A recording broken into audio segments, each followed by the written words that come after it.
Housefull Housefull Housefull Housefull Housefull Housefull Housefull Housefull Housefull. नमस्कार. मराठी संस्कृतीचा वारसा जपत नाटक, सिनेमा आणि कला क्षेत्राच्या ताज्या घडामोडींसह सुरू करूया आपली आजची हाऊसफुल एक्सप्रेस. मराठी मायमातीचा दिमागदार सोहळा.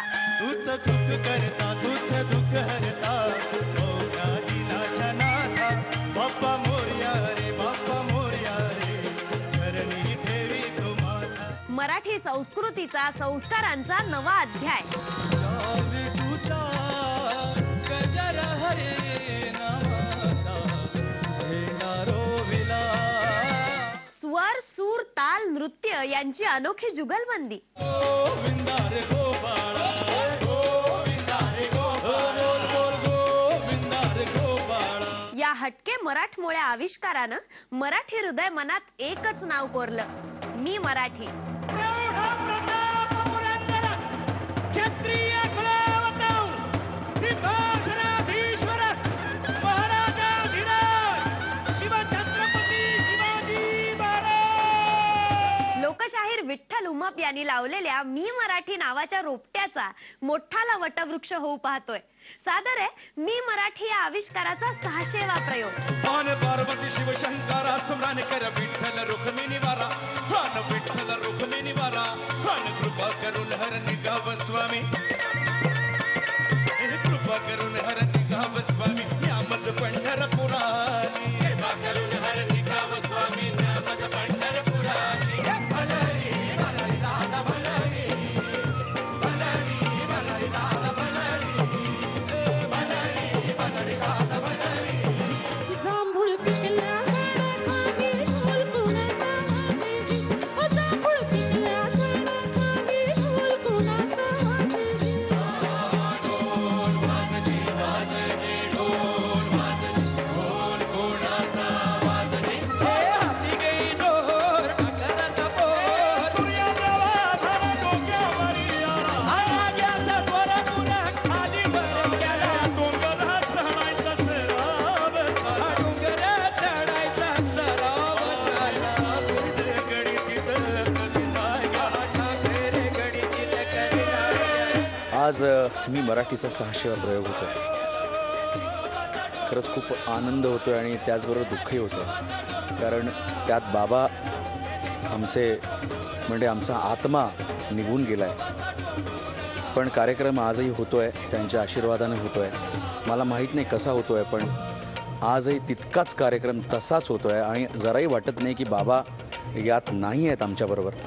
आजही बाबा तेवढ्याच हिरिरीने भाग घेत आहेत.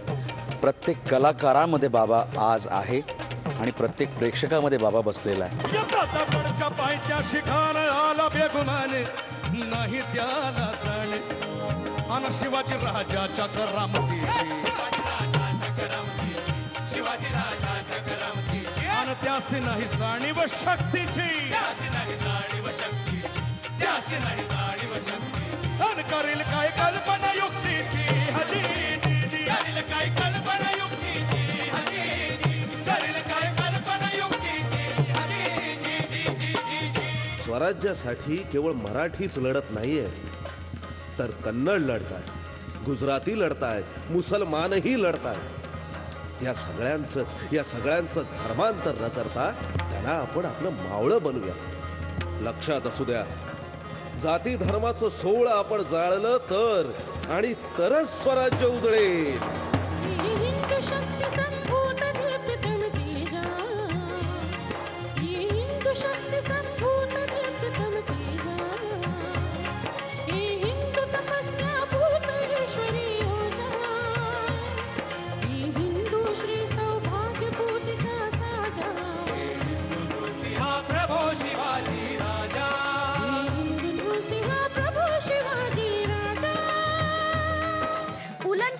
भाषेत लोककलेचा श्वास असलेलं नाटक.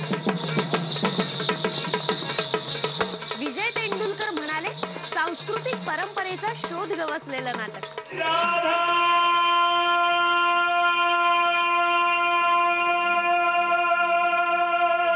यशवंत देवांच्या मते, जेव्हा नसतो पाऊस तेव्हा शिवार सुकत, जेव्हा नसतो पाऊस तेव्हा शिवार सुकत, तरी रंगमंचावर यांचं जांभूळ पिकत.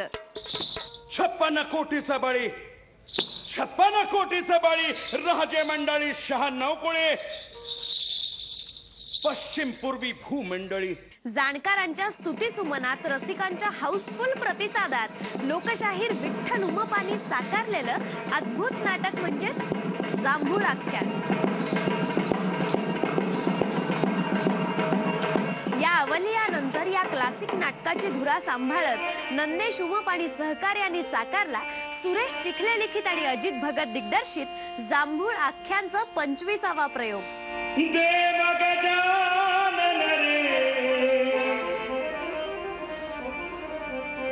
देव देव देव देव गजानन रे, वंदितो देव गजानन रे, वंदितो देव गजानन रे, वंदितो देव गजानन रे, वंदितो देव गजानन रे. 25 प्रयोग कसे झाले आम्हाला खरंच कळलं नाही, कारण इतक्या वेगानं हे नाटक धावत आहे आणि हे केवळ मला असं वाटतं रसिकांचं प्रेम आहे. त्याच्यामुळे आम्ही प्रयोग दर मजल करत करत करत करत आज 25व्या प्रयोगाकडे आलो आहोत. एवढ्या मोठ्या पांडवाच्या महालाला काय आग लागली, खिंडार पडले, झालं काय? नायक नायक तसं नव्हतं. काय झालं? मी काय म्हणतो, हं. एवढ्या मोठ्या पांडवाच्या महालाला बोल. एकच दार होतं का बाहेर जायला? ए येड्या, काय झालं? अरे 15-20 खिडक्या, हा. अरे 15-20 खिडक्या, 8-10 दार, बरं.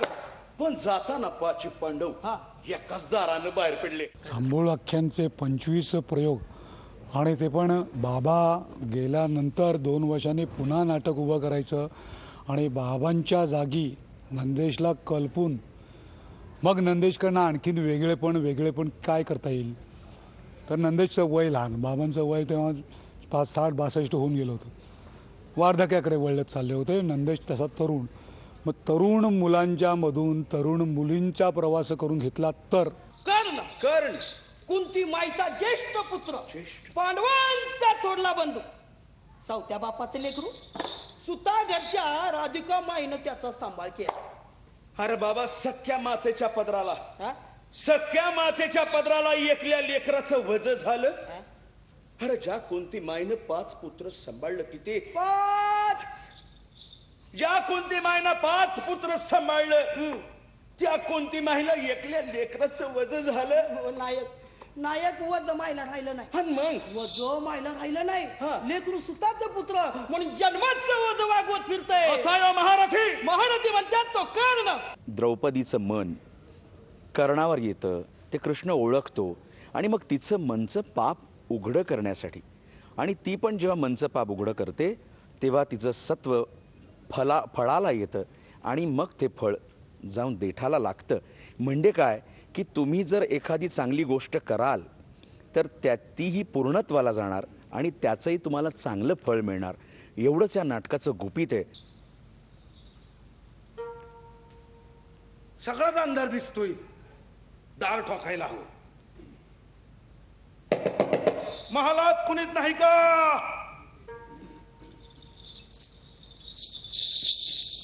इच्छू बनू कुणी नाही कस? हा, मी आहे की. तसं नव. मग अहो, आम्ही विचारणा करीत होतो ती 5 पांडवांची. या येळेला ते निवांत भेटतील म्हणून आलो होतो. द्रौपदीचं अंतःकरण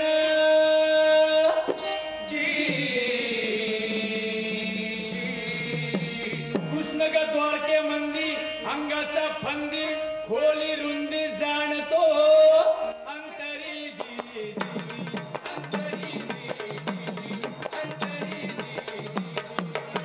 मनातलं पाप माणूस दडवून ठेवू शकतो की दडवतो मुद्दामून. पण कधी ना कधी हे मनातलं पाप बाहेर आलं तर, आणि हा सब्जेक्ट तसा स्त्रीविषयक असल्यामुळे स्त्रीच्या मनाचं पाप देवानं उघडं नागडं केलं, उघडं वागडं केलं वगैरे तर, आणि यात त्याच्यातून एक ललित जन्माला आलं जे भिकूने लिहिलं, आणि ते आता आम्ही इंडियन नॅशनल थिएटरपासून विठ्ठल उमापांपर्यंत आणि आता नंदेश सादर करतोय. दुर्पदा, तुझ्या मनामध्ये काय कसली उणीव तर नाही ना? उणीव आणि कसली भगवान? अहो समजा आधी खायची एका पक्षी एक पाच. कालच आंघोळ झाली वा मागा. एका पक्षी एक पाच भरतार मला. तुमच्यासारखा ईश्वाची काळजी पाहणारा बंधू माझा, सारं सुख सौभाग्य माझ्या माती चौऱ्या ढळते. भगवंता, अशी काय विचार न केली पालचनीला? ज्या माणसाने इथवर आणलेलं आहे, 25 प्रयोग तर आम्ही आत्ता आलोच, पण माझा 25 प्रयोगाचा मानस नाही आहे, तर माझा 1000 आणि 500 5000 प्रयोगाचा मानस आहे. जोपर्यंत मला झेपतंय, मला करता येत आहे, तोपर्यंत मी करणार. कारण बाबांनी शेवटच्या श्वासापर्यंत हे नाटक केलं. त्याच्यामुळे त्यांची एनर्जी, त्यांचा तो उत्साह, मला असं वाटतं आम्ही काहीच करत नाही जे आता ते 80व्या वर्षात काम करायचे. तर मला हे नाटक फक्त महाराष्ट्रात नव्हे तर महाराष्ट्राबाहेर, भारताबाहेर देखील ही कला काय आहे लोकांना दाखवायचं आहे.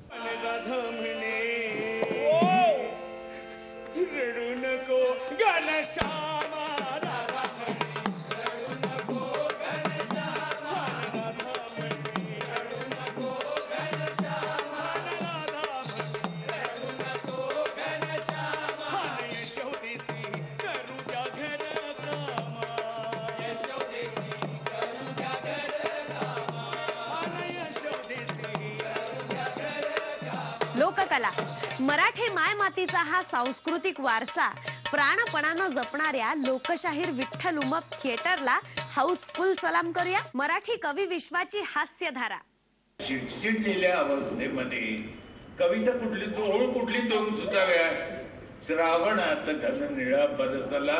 ते श्रावण नाही, मोरो पिसारा वगैरे तर सोडून द्या, कावळा सुद्धा कुठे मराठी भाषेची अनोखी कल्पकता. 16 वर्ष सरली की अंगात फुलं फुलू लागतात. ते वयच आहे, माझ्या अजूनही फुलतात. आपल्या कवी विश्वात रसिकांना बेहोश करणारा अवलिया. मी तर याला स्पिरिच्युअल कॉन्स्टिपेशन असं. महाराष्ट्राचे लाडके कविवर्य पद्मभूषण श्री मंगेश पाडगावकर यांच्या 85व्या वाढदिवसानिमित्त आणि शुक्रतारा या गाण्याचे सुवर्ण महोत्सवी वर्ष साजरा करत अतुल थिएटर्सनं साकारलं शुक्रतारा मंदवारा. त्याने तिला जवळ घेऊन चक्क दार लावलं. अहो, लावलं तर लावू दे की, आणि फावलं तर फावू दे की. तुमच्या माझ्या पूर्वजांनी वेगळं काय केलं? स्वतः मंगेश पाडगावकर आणि ज्येष्ठ भावगीत गायक अरुण दाते यांच्या रंगमंचीय आविष्कारात रंगला शुक्रतारा मंदवारा.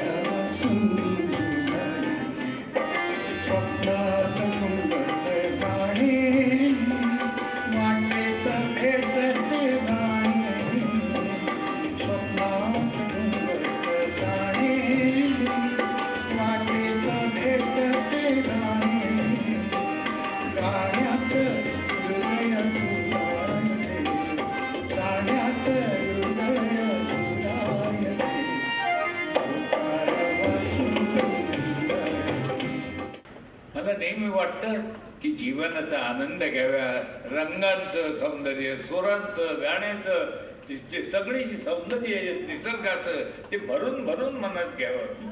पण आपल्याकडे असं, आणि त्यालाच मी अध्यात्म म्हणतो, त्यालाच मी ईश्वर म्हणतो. पण आपल्याकडे असं आहे, जितकं तुम्ही आंबट आणि लांबट चेहरा कराल तितके तुम्ही आध्यात्मिक. म्हणजे मी तुम्हाला सांगतो की तुम्ही 8 दिवस तांब्या न घेऊन गेल्यासारखा चेहरा केला तर तुमच्यासारखे कोणीच आध्यात्मिक नाही. मी तर याला स्पिरिच्युअल कॉन्स्टिपेशन असं. अशा लोकांना उद्देशून मी ही कविता लिहिलेली आहे. यांचं असं का होतं कळत नाही किंवा यांना कळतं पण वळत नाही. अहो निळ निळ वेल्हाळ पाखरू आभाळात उडणार आणि रुपेरी वेलांटी घेत मासा पाण्यात बुडणार. पण याचं सुख नसतंच मुळी कधी यांच्यासाठी एकच असतं, कपाळाला आठी. चुकून सुद्धा यांची पापणी ठळत नाही. यांचं असं का होतं कळत नाही किंवा यांना कळतं पण वळत नाही. मोठ्याने हसा तुम्ही, यांना नैतिक त्रास होतो. मोठ्याने हसा तुम्ही, यांना नैतिक त्रास होतो. आणि वेलची खाल्ली तरी यांना विस्कीचा वास येतो. नैतिक सामर्थ्याचं यांच्या वेगवान घोडं असतं. नैतिक सामर्थ्याचं यांच्या वेगवान घोडं असतं. पण यांना मुलं होतात तेच एक कोडं असतं. या कठीण कोड्याचं उत्तर मात्र मिळत नाही. यांचं असं का होतं कळत नाही किंवा यांना कळतं पण वळत नाही. कसल्याही आनंदाला हे सतत भीत असतात. कसल्याही आनंदाला हे सतत भीत असतात आणि एरंडेल प्यावं तसं आयुष्य पीत असतात. आता एरंडेल प्याल्यावर आणखी वेगळं काय होणार? एकच जागा ठरलेली, दुसरीकडे कुठे जाणार? कारण आणि परिणाम यांचं नातं टळत नाही. यांचं असं का होतं कळत नाही किंवा यांना कळतं पण वळत नाही. शब्दा वाचून कळले सारे शब्दांच्या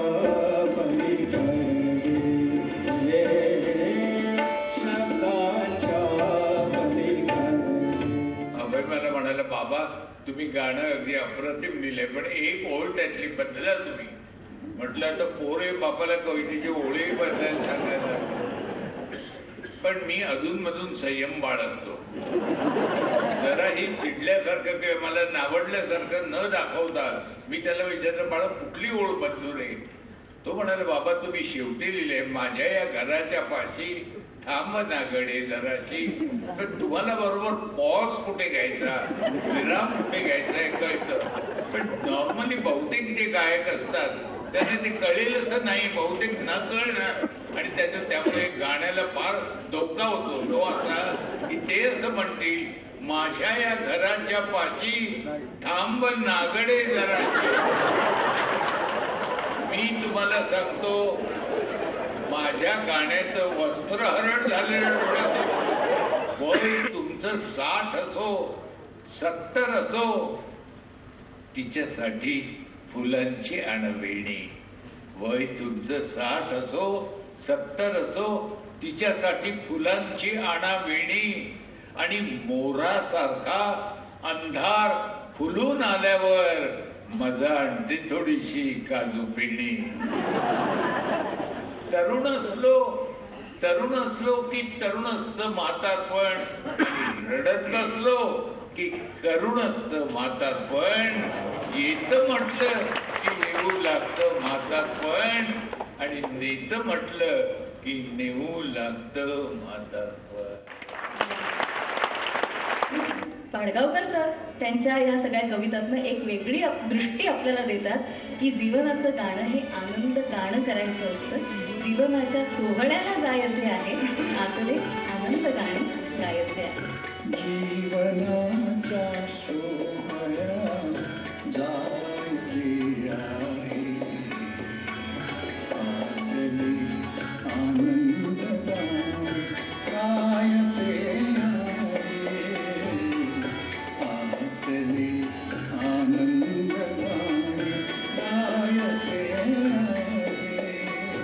85 वर्षाच्या जीवन प्रवासानंतरही चिरतरुण असणाऱ्या महाराष्ट्राच्या या लाडक्या कवीनं रसिक मनात जागवलेला शुक्रतारा आढळे यात शंकाच नाही. मंगेश पाडगावकर नावाच्या या झंझावाताला सलाम करूया आणि इथेच निरोप घेऊया. आपली भेट हाऊसफुलच्या पुढच्या भागात. तोपर्यंत हाऊसफुल. Bye bye.